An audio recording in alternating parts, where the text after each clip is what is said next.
പിന്നെ മുസ്ലിം സഖാക്കളെ കാര്യം ഞങ്ങൾ പറയണില്ല. മുസ്ലിം സഖാക്കൾ മലപ്പുറത്തെ കുട്ടികൾ കോപ്പി അടിച്ച് പാസ്സാകുന്നു എന്ന് കേട്ടപ്പോൾ മിണ്ടിയിട്ടില്ല. മലപ്പുറത്ത് ഞങ്ങളുണ്ടാക്കിയ ഏറ്റവും വലിയ മാറ്റം മുസ്ലിം പെൺകുട്ടികളുടെ തട്ടം മാറ്റാൻ കഴിഞ്ഞു എന്നതാണെന്ന് CPM പറഞ്ഞപ്പോൾ ഇവർ മിണ്ടിയിട്ടില്ല. ഒരു 25-30-35 കാലമാകുമ്പോഴേക്ക് ഈ കേരള സംസ്ഥാനം ഒരു ഇസ്ലാമിക രാജ്യമാകുമെന്ന് അച്യുതാനന്ദൻ പറഞ്ഞപ്പോഴും ഈ മാപ്പിള സഖാക്കൾ മിണ്ടിയിട്ടില്ല. മാപ്പിള സഖാക്കൾ യഥാർത്ഥത്തിൽ ഇപ്പോൾ വഫാത്തിൻ്റെ ഇദ്ദയിലാണ്. ആരോടും മിണ്ടൂല്ല, പറയില്ല, ഒരു ഉത്തരവില്ല, ഒരു ജവാബുമില്ല. അങ്ങനെ KT ജലീലിൻ്റെ എല്ലാം പോക്ക്. മലബാറിൻ്റെ സുൽത്താനാന്ന് പറയും. അവരെന്നിട്ട് അനങ്ങിയാ പറയും വെള്ളാപ്പള്ളി പറഞ്ഞത് ലീഗിനാണ്, വെള്ളാപ്പള്ളി മുസ്ലിമിനെ പറഞ്ഞിട്ടില്ല. മലപ്പുറത്ത് ശ്വാസം കിട്ടുന്നില്ല എന്ന് പറഞ്ഞാൽ ആരാണ്? ലീഗ് ഓഫീസിൽ ശ്വാസം കിട്ടുന്നില്ല എന്നല്ല പറഞ്ഞത്. ഈ കേരളം ഇപ്പൊ ഭരിക്കുന്നത് കാന്തപുരം പറയുന്നതിനനുസരിച്ചാണ്. അതിലെവിടെയോ ലീഗ്. നിങ്ങൾക്ക് ഇഷ്ടപ്പെടാത്ത ചന്ദ്രശേഖരനെ കൊല്ലാൻ പോകുമ്പോ നിങ്ങൾ കാറിന്റെ പിന്നിൽ കോണിച്ചിഹ്നല്ല ഒട്ടിച്ചത്, ലീഗിന്റെ കൊടിയല്ല ഒട്ടിച്ചത്. നിങ്ങൾ ഒട്ടിച്ചത് മാഷാ അല്ലാ എന്ന സ്റ്റിക്കറാണ്. മാർക്സിസ്റ്റ് പാർട്ടി ലീഗിന് മാത്രമാണോ? മാർക്സിസ്റ്റ് പാർട്ടി ഈ നാട്ടിലെ സമുദായങ്ങളെ തമ്മിലടിപ്പിക്കാൻ ശ്രമിക്കുകയാണ്. തോന്നിയ പോലെ അവരെക്കുറിച്ച് എല്ലാവർക്കും അറിയാം. വഖഫിൽ കൈയിട്ട് മാന്തിയത് മുസ്ലിം സമുദായത്തിന് അറിയാം. ശബരിമലയിൽ നടത്തിയ തീവെട്ടിക്കൊള്ള ഹൈന്ദവർക്കറിയാം. അതാ അയ്യപ്പ സംഘം പൊട്ടിയത്. ന്യൂനപക്ഷ സംഗമത്തിൽ പലരും പങ്കെടുക്കാതെ പോയത് അങ്ങനെയാണ്. ക്രിസ്ത്യാനികളോ? CPM-ന് ഒരു നയമുണ്ട്. അതിൽ രൂപത എന്ന് പറഞ്ഞാൽ പൈസ കൊണ്ടോന്നാ, അതിരൂപത എന്ന് പറഞ്ഞാൽ കുറച്ച് അധികം കൊണ്ടോന്നാ. ആരാ ക്രിസ്ത്യാനി? യേശുവിൽ വിശ്വാസം, കീശയിൽ ആശ്വാസം. ഇങ്ങനെ പറഞ്ഞവരാണ് കമ്മ്യൂണിസ്റ്റുകാർ. ആ കമ്മ്യൂണിസ്റ്റുകാർ ഈ നാട്ടിലെ ഹൈന്ദവരുടെ കാര്യത്തിൽ എങ്ങനെയാണ് എന്ന് വ്യക്തമായ ബോധ്യവും ഈ നാട്ടിലെ ജനങ്ങൾക്കുണ്ട്. ഒരു മന്ത്രി ബാലൻ പരിശുദ്ധ ഖുർആൻ ഉയർത്തിപ്പിടിച്ചിട്ട് പറയാണ്, ഞാൻ എങ്ങാനും ജയിലിൽ പോകേണ്ടി വന്നാൽ ഈ ഗ്രന്ഥം ഞാൻ ഫുള്ള് വായിച്ചു തീർക്കും. അതെന്താ? ദേഷ്യം പിടിച്ചിട്ട് ഖുർആൻ ഓതുകയാണ്. 2 തലയും കത്തിച്ചിട്ടിട്ട് പിന്നെ കത്തം തീർത്തിട്ട് എന്താ ചങ്ങായി കാര്യം? നാടിൻ്റെ നല്ല അവസ്ഥകളെ നിങ്ങൾക്ക് പറ്റാതായ എല്ലാവരും വർഗീയ. ജമാഅത്തെ ഇസ്ലാമിയ പാലോളി കമ്മിറ്റിയിൽ ആരാ നിങ്ങൾ? പാഠപുസ്തക പരിഷ്കരണ കമ്മിറ്റിയിൽ എടുത്തത് നിങ്ങൾ, ഹജ്ജ് കമ്മിറ്റിയിലും അതുപോലെ തന്നെ ഞാൻ പറയണോ എത്രയോ സ്റ്റാൻഡിംഗ് കമ്മിറ്റിയിൽ ഇപ്പോൾ SDPI-യുമായി ധാരാളം സ്ഥലങ്ങളിൽ ഈ അഴീക്കോട്, വേങ്ങര, തിരുനാവായ, പറപ്പൂര് നിങ്ങളറിയണം. പല സ്ഥലത്ത് വേങ്ങര മണ്ഡലത്തിലെ പറപ്പൂര് ഇന്ത്യയുടെ മോചനം ഇസ്ലാമിലൂടെ എന്ന് സിമി മുദ്രാവാക്യം വിളിക്കുമ്പോൾ അതിൻ്റെ സംസ്ഥാന പ്രസിഡന്റായിരുന്ന പ്രൊഫസർ അബ്ദുൽ വഹാബിനെ 2 തവണ നിയമസഭയ്ക്ക് നിർത്തിയത് നിങ്ങൾ. അബ്ദുറബിനെതിരെ മഞ്ചേരിയിൽ, മുനീറിനെതിരെ കോഴിക്കോട് നിയമസഭയ്ക്ക്, ലോക്സഭയ്ക്ക് ബനാത്ത് വാലയ്ക്കെതിരെ മിനു മുന്താസ്, അരിവാൾക്കെതിരെ കൊടുത്തു. അവനാണ് പിന്നീട് തിരൂർ മുനിസിപ്പാലിറ്റിയിൽ സ്ഥാനാർത്ഥിയായ ഗ്യാസ് സിലിണ്ടർ അടയാളത്തിൽ മത്സരിച്ച വെൽഫെയർ പാർട്ടിയുടെ സ്ഥാനാർത്ഥി. അപ്പോൾ നിങ്ങളെ കൂടെ നിന്നാൽ, ജമാഅത്ത് നിന്നാൽ സ്വർഗീയം, ലീഗ് നിന്നാൽ സ്വർഗീയം, PDP നിന്നാൽ സ്വർഗീയം, SDPI നിന്നാൽ സ്വർഗീയം, RSS നിന്നാൽ സ്വർഗീയം. ഒപ്പം നിന്നില്ലെങ്കിലോ എല്ലാവരും വർഗീയം. അതാ വ്യത്യാസം. നിങ്ങൾ ആരെക്കുറിച്ച് പറഞ്ഞു? സേഠ് സാഹിബ് നിങ്ങൾക്കെതിരായപ്പോൾ പറഞ്ഞു പാകിസ്ഥാൻ ചാരൻ. സേഠ് സാഹിബ് INL ഉണ്ടാക്കി നിങ്ങളെ കൂടെ വന്നപ്പോ ഇന്ത്യ കണ്ട ഏറ്റവും വലിയ മതേതരവാദി. അബ്ദുൽ നാസർ മഅദനി ഇന്ത്യയിലെ കൊടും ഭീകരവാദി എന്ന് പറഞ്ഞ് പുസ്തകം എഴുതിയതാരാ? P. ജയരാജൻ. ആരാ പുസ്തകം പ്രകാശനം ചെയ്തത്? പിണറായി. ആരാണ് ഏറ്റുവാങ്ങിയത്? KT ജലീൽ. അതേ മഅദനിയെ വേദിയിലിരുത്തിയിട്ട് മഹാത്മാഗാന്ധി കഴിഞ്ഞാൽ പിന്നൊരു മഹാനെ കാണണമെങ്കിൽ ഇയാളെ മുഖത്തേക്ക് നോക്കണം എന്ന് മഅദനിയെ ചൂണ്ടി പ്രസംഗിച്ചതാരാ?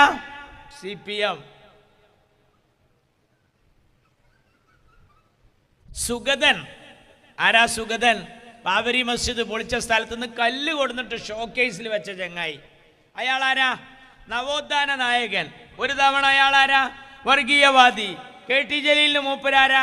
ഖലീഫ ഉമർ റളിയല്ലാഹു അൻഹു. ചെല്ലണ്ട, നിങ്ങൾക്ക് പറ്റിയ ആരും ആവാം. ശ്രീരാമകൃഷ്ണനെ കുറിച്ച് ഒരിക്കൽ പറഞ്ഞ എന്താ? മലബാറിന്റെ അബൂ താലിബ് എന്നാണ് ജലീൽ പറഞ്ഞത്. ഓന് ബെല്ലും ബ്രേക്കും ലൈസൻസും ബാഡ്ജും ക്ലച്ചും കീറില്ലാത്തൊരു വണ്ടിയാ. എന്തും പറയാം. ദാ വെള്ളാപ്പള്ളി കഴിഞ്ഞ കൊല്ലാരാ? കൊല്ലാരാ? ഇക്കൊല്ലം കുമാരനാശാന്റെ യഥാർത്ഥ അനുയായി പിണറായിക്ക്. കഴിഞ്ഞല്ലോ വിഷം തുപ്പുന്ന കേരള തൊഗാഡിയ ആര്? വെള്ളാപ്പള്ളി. അപ്പൊ പിണറായി വിജയന്റെ നിറം മാറ്റം കണ്ട് ഓന്ത് പോലും ആത്മഹത്യ ചെയ്യാനുള്ള സാധ്യത കൂടുതലാണ്. അങ്ങനെ ഓന്തിനെ പോലെ നിറം മാറുകയും അരണയുടെ ബുദ്ധിയും ഈനാമ്പേച്ചിയുടെ സ്വഭാവവും കണ്ടാമൃഗത്തിന്റെ തൊലിക്കട്ടിയുമുള്ള ഒരു ജീവിയുടെ പേര് പറയാമോ എന്ന് ചോദിച്ചാൽ ഉത്തരം പിണറായി വിജയൻ എന്ന് പറയുന്ന കോലത്തിലേക്ക് ഒരു മനുഷ്യൻ സ്വയം തരം താഴ്ന്നു പോവുകയാണ്. ഇവർക്ക് എന്തും ആവാം, എന്തും പറയാം. ഇവരുടെ കൂടെ നിന്നാൽ എല്ലാവരും നല്ലവർ. ഒരിക്കൽ കാരന്തൂർ മർക്കസ് ഭീകരവാദ കേന്ദ്രമാണെന്ന് ദേശാഭിമാനി എഴുതി. എന്നാൽ അതേ AP അബൂബക്കർ മുസ്ലിയാർ എന്തെങ്കിലും പിന്തുണ കൊടുത്താൽ അദ്ദേഹം മഹാനായ പണ്ഡിതൻ, മാർക്സിസ്റ്റ് പാർട്ടിയുടെ കൂടെ നിൽക്കണം. ഇപ്പൊ CPI, ഇവിടൊക്കെ CPI കൂടെയുള്ളോ? ആരെ പറ്റിയ ചതിയൻ ചന്തു എന്ന് പറഞ്ഞത്? പഠിക്കണം. നിങ്ങൾക്ക് എന്തും ആവാം, ആരെക്കുറിച്ചും പറയാം, നിങ്ങൾക്ക് ആരെയും ന്യായീകരിക്കാം. ഇപ്പൊ കണ്ടില്ലേ, ആ ശബരിമലയിൽ സ്വർണങ്ങളെല്ലാം ഊറ്റിക്കൊണ്ടുപോയി. സാധാരണ കള്ളന്മാർ കടന്നാൽ ഉള്ള രീതിയല്ല അവിടെ. ദ്വാരപാലക ശില്പം, അയ്യപ്പൻ്റെ രുദ്രാക്ഷമാല, പീഠം, ഇനിയൊന്നും കക്കാൻ ബാക്കിയില്ല. സാധാരണ നമ്മളെ വീട്ടിലൊക്കെ കള്ളം കടന്ന് നമ്മൾ പറയൽ എന്താ അറിയാം? ആ വാതിൽ പഹയം കുത്തി തുറന്നെന്നാണ്. ഇതങ്ങനെയല്ല, വാതിലും കട്ടിലും കൂടി ഏറ്റിട്ടാ പോയത് ശബരിമലയിൽ. എന്നിട്ട് ഇപ്പം ന്യായീകരിക്കുകയാണ്. എന്ത്? പോറ്റിയെ ആദ്യം കയറ്റിയത് സോണിയാഗാന്ധിയുടെ വീട്ടിലാണ്. അതിനേക്കാളും നല്ലത് ഇങ്ങനെ പറയായിരുന്നു, പോറ്റിനെ പെറ്റത് ഇന്ദിരാഗാന്ധി ആശുപത്രിയിലാന്ന്. അതാണ് എളുപ്പം.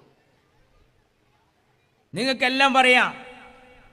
എന്തിനേയും നാടിൻ്റെ നന്മകളെ മുഴുവൻ നശിപ്പിച്ചു. എന്നിട്ടിപ്പോൾ ഇതിനൊക്കെ എല്ലായിടത്തും കണ്ട് തോറ്റപ്പോൾ MA ബേബി അതാ വീട്ടിൽ കയറിയിട്ട് പ്ലേറ്റ് കഴുകി നടക്കണം. കഴുകുന്ന വരതൽ കണ്ടാൽ തോന്നുക എന്താണെന്നറിയോ? പഞ്ചായത്ത് തെരഞ്ഞെടുപ്പിൽ തോറ്റത് പ്ലേറ്റ് കഴുകാത്തതുകൊണ്ടാന്ന് തോന്നിപ്പോവും. എല്ലായിടത്തും പ്ലേറ്റ് കഴുകുക, വീട് കഴുകി കൊടുക്കുക. ഇപ്പം എൻ്റെ ഭാര്യ എന്നോട് പറയാം, ഓലെ നമ്പറൊന്ന് കിട്ടും, നമുക്ക് നനച്ചോളിൻ്റെ സമയം എന്നാണ്. പാത്രം കഴുകുക തന്നെ കഴുകുകയാണ്. ഇതുകൊണ്ട് എന്താണുള്ള ഇടങ്ങരെന്നറിയാം? എന്നോടൊരു സഖാവിൻ്റെ ഭാര്യ പറഞ്ഞത് എന്താണെന്ന് അറിയാം? പെരയിലൊരു പണി കൊടുക്കൂല, ഓളോടെ പോയിട്ട് അതാ മോറിനാണ്. ഓളിപ്പോൾ CPM എന്ന് ഒഴിവാ നിൽക്കുക. അപ്പോൾ അവനാൻ്റെ പെരക്കാരിപ്പോൾ എതിരാകണ മട്ടുണ്ട്. നിങ്ങൾ എങ്ങനെ നോക്കിയാലും നിങ്ങൾക്ക് ബർക്കത്തില്ലാത്തൊരു പോക്കാണ്. ഒരു പെരയെ കയറിയിട്ട് ചോദിക്കും, ഇനി പാത്രം ഉണ്ടോന്ന്, ഇനി പാത്രം ഉണ്ടോന്ന്. അവസാനം ഒരു ബമ്പർന്നോൾ അറിഞ്ഞ് ഗർഭപാത്രം കൂടിയുള്ള ഇവിടെ മര്യാദക്ക് പോയിക്കവിടുന്ന് പറഞ്ഞു. എന്തൊരു പാർട്ടിയാണ് നിങ്ങൾ! നിങ്ങൾക്ക് എന്തും ആവാം, തോന്നിയതുപോലെ. CPM-ൻ്റെ ഈ നയനിലപാടുകൾ ഈ നാട്ടിൽ നിങ്ങൾ ചെയ്യണം. നിങ്ങൾ പാത്രമല്ല കഴുകണ്ട, നിങ്ങളെ മനസ്സൊന്ന് കഴുകിയാൽ മതി. ആ TP ചന്ദ്രശേഖരൻ ഇന്നലെ കണ്ട ധനരാജ് എന്ന് പറയുന്ന ഒരു രക്തസാക്ഷിക്ക് പിരിച്ച പൈസ ഉദുമേലെ MLA കോടിക്കണക്കിന് ഉറുപ്പ്യ വെട്ടിപ്പ് നടത്തിയെന്ന് കുഞ്ഞികൃഷ്ണൻ എന്ന് പറയുന്ന ഒരു സഖാവ് വിളിച്ചു പറഞ്ഞപ്പോൾ ഓൻ്റെ പേരുടെ മുമ്പിൽ പൊട്ടി. എല്ലാ പാർട്ടിയും പോലെയല്ല. ഇപ്പം ഈ തെരഞ്ഞെടുപ്പിൽ എത്ര ആൾക്കാർ നമ്മുടെ മെമ്പർമാരുടെ വോട്ട് അസാധുവായി പോയ കാരണത്താൽ നമുക്ക് ഭരണം നഷ്ടപ്പെട്ട പഞ്ചായത്തുണ്ട്. ചില സ്ത്രീകൾ സങ്കടം കൊണ്ട്, കാരണം അവരെ നമ്മൾ ക്രൂശിക്കാൻ പറ്റൂല. ഇപ്പം നിറമരുതൂർ പഞ്ചായത്ത് പറഞ്ഞ പഞ്ചായത്തിൽ കഴിഞ്ഞ തവണ നമുക്ക് ഭരണം കിട്ടി. ഭരണം കിട്ടിയിട്ട് നമ്മൾ ഒരാളെ ലീഡിനായിരുന്നു. എൻ്റെ ഓർമ്മ ശരിയാണെങ്കിൽ നമ്മളൊരു സ്ത്രീയുടെ വോട്ട് അസാധുവായി, നറുക്കിട്ട് ആ എടുക്കുന്ന ഭരണാണ്ട് പോയി. അപ്പോൾ ആ പെണ്ണിനെ നമ്മൾ നോക്കുമ്പോൾ അവളെ മനസ്സിക്ക് എത്ര വിഷമം ഉണ്ടാവും. ഞാൻ ആദ്യമായിട്ട് ജയിച്ചു വന്നതാണ്, എൻ്റെ കൈപ്പിഴ കാരണം ഒരു പഞ്ചായത്തിൻ്റെ ഭരണം നമ്മൾ പ്രതിപക്ഷത്തിരിക്കേണ്ടി വന്നു, മനക്ലേശം ഉണ്ടാവിച്ചിട്ട് അവരെ നമ്മൾ ക്രൂശിക്കാൻ പോയില്ല. എന്നാൽ RJDയിലെ പെണ്ണിൻ്റെ വോട്ട് മറിഞ്ഞു എന്നും പറഞ്ഞിട്ട് ആ പെണ്ണിൻ്റെ വീടിൻ്റെ വാതിൽ തുറന്നപ്പോൾ വീട്ടിൻ്റെ വാതിലിൻ്റെ പടിക്കൽ വെച്ചിരിക്കുന്നു ബോംബ്. നമ്മളെ കുട്ടികളൊക്കെ ഇപ്പോൾ ഈ ജാഥ നടന്നപ്പോൾ പല ജാഥയിലും ചാടി കളിച്ചോരാ. തൊടുപുഴ നഗരസഭയിൽ ബാങ്കിലെ ഒരു പെണ്ണിനെ പിരിച്ചുവിട്ടു CPM. എന്താ കാരണം എന്നറിയോ? 16 വയസ്സായ ഓള കുട്ടി അവിടെ കോൺഗ്രസ് ജയിച്ചപ്പോൾ ആ ജാഥയിൽ പോയി എന്നാ കാരണം പറഞ്ഞത്. കാളികാവ് പഞ്ചായത്തിൽ 19-ാം വാർഡ് ചിറ്റഴി, 19 എൻ്റെ ഓർമ്മ, ചിറ്റഴിക്കൽ വാർഡ് ഫുട്ബോൾ കളി ഗ്രൗണ്ടിൽ പോയിട്ട് CPM ബോൾ കൊടുത്തു, ഉമ്മാനോട് കോണിക്ക് ഈ വോട്ട് ചെയ്യരുത്, അരിവാളിന് വോട്ട് ചെയ്യണോ, കൈപ്പത്തിക്കും ചെയ്യരുത്, LDFൻ്റെ കൂടെ ആക്കാൻ പറയണാണ്. കുട്ടികൾ പോയി ഉമ്മാനോട് പറഞ്ഞപ്പോൾ ഉമ്മ പറഞ്ഞു എന്തിനാണ് വോട്ട് ചെയ്യണമെന്ന്, ഞങ്ങൾക്ക് ബോൾ തന്നു. ആര്? CPM. എന്നാൽ നാട്ടുകാരെ 9 കൊല്ലായി പന്ത് കെട്ടി കളിക്കുകയാണ് പിണറായി, അതുകൊണ്ട് ചെയ്യൂല. വോട്ടെണ്ണിപ്പോൾ ജയിച്ചു ആര്? LDF. തോറ്റതാരാ? UDF അല്ല, UDF ജയിച്ചു, LDF അല്ല ജയിച്ചത്. അപ്പോൾ ഇവർ ചെയ്ത പണി എന്താണെന്നറിയാം? ആ തോറ്റ ആളെ കാണാനില്ല, പെരയിലും ഇല്ല, ഓഫീസിലും ഇല്ല. അപ്പോൾ എവിടെ അറിയാം? ആ ഗ്രൗണ്ടിൽ പോയിട്ട് ആ പൈതം മക്കൾ ഇരുത്തുന്ന ഇന്നലെ കൊടുത്ത ബോൾ തിരിച്ചു വാങ്ങി. അതാണിത് പാർട്ടി. എന്തും ചെയ്യും, എന്തും ചെയ്യും. എന്നിട്ട് ഈ നാട്ടിലെ ജനങ്ങളെ മുഴുവൻ വെഡ്ഡികളാക്കാൻ വേണ്ടി എന്തെല്ലാം തന്ത്രങ്ങളാണ്. വിശ്വാസം കൊണ്ട് കളിക്കുക മാർക്സിസ്റ്റ് പാർട്ടി. അവർ ഇത്രയും കാലം ഭരിച്ച പല പഞ്ചായത്തുകൾ നമ്മൾ പിടിച്ചെടുത്തപ്പോൾ അവിടെ വാളെടുത്തിറങ്ങി. നമ്മുടെ കുന്നോത്ത് പറമ്പ്. എന്നാൽ ഇത്രയും കാലം CPM ഭരിച്ച തിരുവനന്തപുരം കോർപ്പറേഷൻ BJPയുടെ കയ്യിൽ പെട്ടപ്പോൾ വാളെടുത്തില്ല. അപ്പോൾ ഈ പാർട്ടിയുടെ പോക്ക് എങ്ങോട്ടാണ്? എന്താ നിങ്ങൾ തോൽക്കാൻ കാരണം? തോൽക്കാൻ കാരണം നിങ്ങളെ കയ്യിലിരിപ്പാണ്. കാരണം ഇനി എന്തെങ്കിലും ഈ നാട്ടിൽ ദുൽമങ്ങൾ നടത്താൻ ബാക്കിയുണ്ട്. അപ്പോൾ നമ്മുടെ ശൈലജ ടീച്ചർ കഴിഞ്ഞ ദിവസം പറഞ്ഞു 3 പെണ്ണുങ്ങൾ മാത്രമുള്ള ഒരു പെരയിൽ ഞാൻ പോയി. എന്നിട്ട് ഞാൻ അവരോട് ചോദിച്ചു, സഹോദരിമാരെ നിങ്ങളെങ്ങനെയാണ് ജീവിതം മുന്നോട്ട് പോണെന്ന്. അവർ പറഞ്ഞു ഞങ്ങൾക്ക് പിറക്കാതെ പോയൊരു മോനുണ്ട്. അപ്പം ഞാൻ ചോദിച്ചു ആരാണ് അയാൾ? അപ്പം പറഞ്ഞു പിണറായി വിജയൻ. അത് കേട്ടപ്പോൾ എൻ്റെ ഇവിടുന്ന് ഒരു ജന്തു കൊണ്ട് പാറി. പിറക്കാതെ പോയ മോന്. ആ പിറക്കാതെ പോയ മോനെ കൊണ്ട് ചില്ലറ ലറൂറത്തൊന്നുമല്ല കേരളത്തിൽ. എന്തെല്ലാം നികുതി കുത്തനെ കൂട്ടി. ഇപ്പം ദാ 1 മാസത്തെ കറണ്ട് ചാർജ് കുറച്ചിക്കണ്. അതെന്താ? തെരഞ്ഞെടുപ്പാണ് വരണത്. ഇപ്പം തെരഞ്ഞെടുപ്പാണ് വരണത്. ഇപ്പം വെച്ച് പെൻഷൻ കൂട്ടാൻ പോവുക. എന്നാൽ ഇതുവരെ എന്തായിരുന്നു പണി? ഇപ്പം വെച്ചിട്ട് ഇതിങ്ങനെ പറയാ. അത് കഴിഞ്ഞൊരു ഭരണം കിട്ടാൻ വേണ്ടി പറഞ്ഞു 10 ലക്ഷം ആൾക്ക് തൊഴിൽ കൊടുത്തോ? ഇല്ല. പിന്നെ നായനാർ വന്നു, പിന്നെയും കൊടുത്തില്ല. അച്യുതാനന്ദൻ വന്നു, കൊടുത്തില്ല. ഇപ്പം പിണറായി 2 വട്ടം വന്നു, കൊടുത്തില്ല.